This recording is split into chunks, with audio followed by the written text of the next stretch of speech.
Ab dem 3. Oktober kommt der doppelte Will Smith ins Kino in Gemini Man, dem neuesten Film von Ang Lee und ein Film, dessen Trailer ich jetzt im Prinzip bei jedem Kinogang vor dem Film gesehen habe. Technisch ist der Film ja was ganz Eigenes.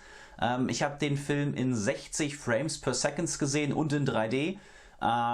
Ich weiß nicht genau, ob jedes Kino das so anbieten wird oder wo das überhaupt möglich sein wird etc. Aber soweit ich das mitbekommen habe, soll dieser Film grundsätzlich halt in dieser technisch etwas anderen Variante von 60 Frames per Second gezeigt werden. Normale Kinofilme werden in 24 Frames per Second gezeigt, also 24 Bilder pro Sekunde.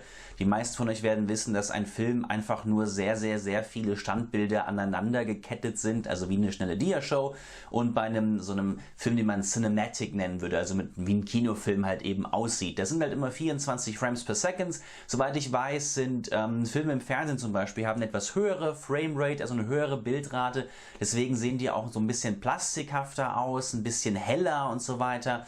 Und wenn ihr euch erinnern könnt, die letzten Filme, die damit so ein bisschen gespielt haben, ins Kino zu kommen, mit einer etwas höheren Framerate an sich, das waren die Hobbit-Filme, zumindest wenn wir jetzt von fiktionalen Filmen sprechen. Die haben nämlich 48 Frames per Second genutzt. Und ja, Gemini Man nutzt 60 Frames per Second. Ob sich das irgendwie auf das Seherlebnis auswirkt und wie der Film eigentlich sonst so ist, erfahrt ihr jetzt in der Kritik. Gemini Man handelt von Will Smith, dem coolsten und krassesten Assassinen und Soldaten, den es jemals auf der Welt gegeben hat, der jetzt aber auch schon ein bisschen in die Jahre kommt und seine Zeit, wo er Leute aus riesengroßer Entfernung mit dem Snipergewehr abschießt, ad acta gelegt hat.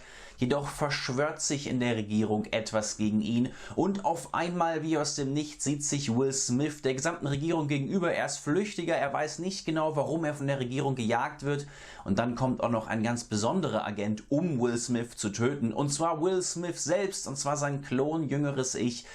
So haben wir es hier im Prinzip mit einer Situation von Will Smith gegen den jungen Will Smith zu tun, die beide auch dann irgendwie aufdecken müssen, was hinter dieser ganzen Verschwörung eigentlich steckt. Wie ihr jetzt schon gemerkt habt, ich verrate hier in diesem Video ungefähr so viel wie der Trailer. Der Trailer verrät allerdings schon relativ viel von dem Film. Dass es um 2 Will Smiths geht in diesem Film, das sieht man bereits auf dem Poster. Viel mehr werde ich dazu jetzt auch nicht mehr verraten, keine Angst. Insgesamt ein Film, wo ich sagen muss, die Prämisse mit jemand kämpft gegen seinen Klon ist ganz nett irgendwie. Ich meine, wer Jet Li's The One kennt, der kennt diese Idee irgendwie auch so ein bisschen. Was mich hier am meisten interessiert hat an diesem Film, wo ich irgendwie auch nur das gewisse Gefühl hatte, es könnte was werden, das ist Regisseur Ang Lee. Ang Lee ist ein sehr visuell beeindruckender Regisseur, der sehr viel Wert darauf legt, einen Film stilistisch sehr eigenwillig darzustellen. Sein Film Life of Pi zum Beispiel, Schiffbruch mit Tiger, hatte zwar nicht die beste Story im Gepäck, aber hatte wunderschön gemachte Visuals. Ein ganz einfallsreicher Regisseur. Selbst sein Hulk-Film vor langer Zeit mit Eric Bana, der hat ja vielen nicht gefallen. Ich fand den jetzt auch nicht toll, aber gerade halt dieses Visuelle, dass er versucht hat, sich so ein bisschen anders zu inszenieren, das finde ich auch zumindest interessant. Das heißt, wenn man Ang Lee als Regisseur liest bei so einem Film, der sich jetzt erstmal sehr Standard liest, dann kann man zumindest damit rechnen, dass der Film irgendwas Außergewöhnliches vielleicht doch in petto hat. Wie ich bereits anfangs erwähnt habe, das Außergewöhnlichste jetzt technisch allein mal ist eben die Präsentation des Films in 60 Bildern pro Sekunde und 3D, und das hat auch, ja, es hat einen sehr eigenen Effekt. Es ist sehr schwierig, das zu beschreiben. Ich würde tatsächlich aber empfehlen, wenn man sich diesen Film angucken will, also Gemini Man, und die Möglichkeit hat, ihn in 60 Bildern pro Sekunde zu sehen, dann würde ich sagen, probiert es ruhig mal aus, weil ich bin schon auch gespannt, wie andere Leute das empfinden. Mir hat das im Kontext des Films tatsächlich ganz gut gefallen. Ich hatte am Anfang ja auch die Hobbit-Filme angesprochen, da hat es mir nicht gut gefallen, diese 48 Bilder pro Sekunde, weil es immer noch 12 weniger pro Sekunde ist, als hier jetzt bei Gemini Man. Das lag aber auch daran, dass die Hobbit-Filme zum Großteil CGI-Greenscreen-Filme waren und dass umso höher die Framerate bei einem Film ist, umso schärfer das Bild eben ist, und das hat beim Hobbit halt eben dazu geführt, in meinen Augen, dass die Welt sehr unecht gewirkt hat, dass man sehr schnell gesehen hat, was eben nicht echt ist, und dass das der Immersion halt einfach einen Abbruch getan hat. Gemini Man ist jetzt zwar ein Film, der auch viel mit CGI arbeitet, gerade mit der Verjüngung von Will Smith zum Beispiel, aber in Sachen Locations und so weiter ist das halt ein Film, der an echten Orten spielt, und Filme, die eine ähnlich hohe Framerate haben wie Gemini Man jetzt, das sind hauptsächlich Dokumentationen. Vor allem zum Beispiel BBC-Dokumentationen über die Erde und so weiter, mit diesen hochauflösenden, kristallscharfen Bildern irgendwie, kristallklar. Und das hat hier bei Gemini Man tatsächlich auch ab und zu diese Wirkung gehabt. Dieser Film wirkt halt eben nicht cinematisch. Er wirkt nicht typisch kinofilmmäßig, sowohl von der Auflösung eben, aber halt eben auch von den Bildrändern und dem Ausschnitt, den man sieht und so weiter. Das ist halt eher wie eine Dokumentation, sieht es aus. Du hast eher das Gefühl, dass du vor Ort bist oder da bist. Du erkennst halt eben deine Locations ganz genau wieder. Und ich fand das in vielen Szenen ganz schön. Also ein Großteil von diesem Film spielt zum Beispiel in Budapest. Der Film an sich wählt sich viele interessante Locations aus, wo er den Film settet. Und es sieht einfach toll aus. Auch hast du hier mehrere Szenen, die zum Beispiel auf einem Boot stattfinden, das Meer und so weiter und der Sternenhimmel. Das sieht wirklich toll aus. Es ist sehr, sehr scharf. Das 3D ist ebenfalls gut. Hat eine sehr gute Tiefenwirkung. Das drückt dir nicht ständig was aufs Auge, dass dir was entgegenfliegt. Aber zum Beispiel, wenn die Figuren dann im Setting sind, wo Fliegen durch die Gegend fliegen, dann hast du das Gefühl, fliegen vor der Leinwand rum und so. Das ist ganz cool. Also das gab dem Ganzen in meinen Augen einen Mehrwert und halt, weil die Bildrate so hoch war das 3D auch sehr, sehr, sehr hell und nicht so dunkel und verschmiert irgendwie, sondern sehr scharf.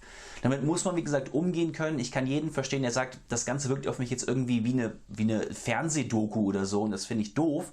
Aber das ist halt ein persönlicher Geschmack. Ich persönlich fand es beeindruckend gut gemacht. Auch sonst kann der Film technisch einiges. Ich hatte halt eine große Angst, dass wegen der hohen Bildrate man die ganzen CGI-Momente halt sehr stark heraussehen kann, sie unnatürlicher wirken. Es gibt ein paar Momente, wo du halt sehen kannst und ich glaube auch wegen der Framerate, dass es halt nicht echt ist. Aber insgesamt weit weniger, als ich befürchtet habe. Also gerade die Verjüngung von Will Smith, das sieht unheimlich gut aus. Also es gibt, wie gesagt, ein paar Momente, da siehst du, dass es nicht echt ist, aber insgesamt habe ich dem Film das total abgenommen, dass das hier ein junger Will Smith auf der Leinwand ist. Und auch sonst hält sich der Film mit CGI halt dann Gott sei Dank ein bisschen zurück. Ich hatte tatsächlich das Gefühl, die Macher haben hier diese 60 Frames per Second eingesetzt, weil sie was damit machen wollten, nicht nur, weil sie es konnten. Und zwar haben sie halt dann sehr viele praktische Effekte drin. Den Trailer verkauft den Film ein bisschen sehr als Actionfilm, das ist ja nicht so ganz.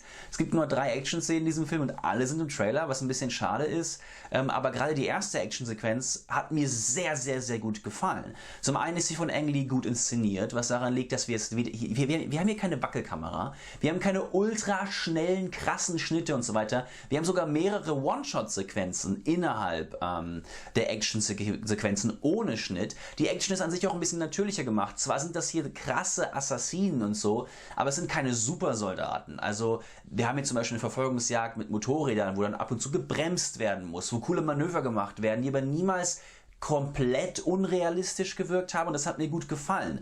Und eben die Kameraarbeit in diesen Action-Szenen ist halt sehr nah dran, aber eher wie in einem Ego-Shooter teilweise. Es gibt ja sogar Ego-Shooter-Sequenzen auch und mir hat das gut gefallen. Ich hatte das Gefühl, durch zum einen dieses sehr scharfe Bild, aber auch durch die gute Kameraarbeit und eben, dass der Film nicht hyperaktiv in Action-Szenen war, hatte ich ein gutes Mittendrin-Gefühl und auch der Sound war gut und so weiter. Ich fand die Action insgesamt sehr überzeugend, auch wenn sie nichts Außergewöhnliches ist. Aber wie gesagt, das hier ist kein durch und durch Actionfilm.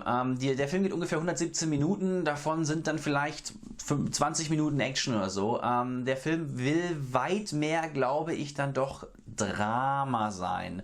Da kommen wir jetzt aber zu den etwas negativen Punkten von dem Film. Auf der einen Seite könnte man aus diesem, Doppelgänger, kämpfen gegeneinander Film eine sehr oberflächlichen Action-Ritt machen. Jet Li's The One oder so zum Beispiel halt. Das wollen die Macher hier nicht. Das finde ich grundsätzlich löblich. Die Emotionalität der Figuren steht hier schon im Mittelpunkt. Wir haben auf der einen Seite den alten Will Smith, der massiv viele Leute getötet hat und irgendwie damit Dämonen in sich ringt. Wir haben den jungen Will Smith, der mit der Zeit, wenn er halt irgendwie halt auch erfährt, was er ist und so weiter, damit zu ringen hat, was überhaupt sein Purpose ist und so. Wir haben Clive Owen hier, eine Bösewichtfigur, die zwar sehr wenig beachtet wird, aber durchaus auch eine emotionale Bindung zu den Figuren hat. Nichts davon wird allerdings groß vertieft. Also das Problem, was ich mit Gemini Man gerade inhaltlich hatte, war, dass die Autoren hier sehr viele Ansätze rangebracht haben, hier wirklich ein bisschen emotionaler, charakterbasierter vorgehen zu wollen, aber dann immer wieder kurz bevor sie ein bisschen in die Tiefe gehen könnten, es dann doch nicht machen. Das liegt dann daran, dass der Film, wie gesagt, 117 Minuten lang ist, und aber unheimlich viele Charakterkonflikte und Charakterhintergründe und so weiter drin hat, die er dann nie ganz vertiefen kann.